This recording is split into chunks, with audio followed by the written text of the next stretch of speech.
সাদিক কায়েম জুলাই অভ্যুত্থানের অন্যতম নায়ক।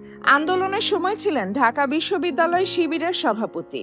অফিসিয়ালি সমন্বয়ক না থাকলেও আন্দোলনের সমন্বয় আর কর্মসূচি প্রণয়নে রাখেন গুরুত্বপূর্ণ ভূমিকা। মাঠেও ছিলেন সক্রিয়। শিবিরের এই কেন্দ্রীয় নেতা গেল 1 বছর ধরে সক্রিয় সর্বত্র। মিডিয়া থেকে রাজনীতির ময়দানে রীতিমতো ঝড় তুলেছেন তিনি। ঠান্ডা মাথায় সামলাচ্ছেন পরিস্থিতি। নিজেকে পরিণত করেছেন শিবিরের রাজনীতির কৌশল প্রণয়নের গুরুত্বপূর্ণ এক নেতা হিসেবে।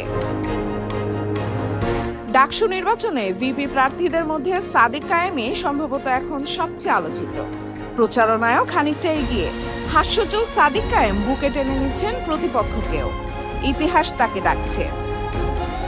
ডাকসুর ইতিহাসে শিবির থেকে প্রথম ভিপি হতে পারবেন কি সাদিক কায়েম? সাদিক কায়েম অবশ্য বলছেন, ডাকসুতে যারা লড়ছেন সবাই জুলাই যোদ্ধা। যেই জিতুক তারা কাজ করবেন একসাথে।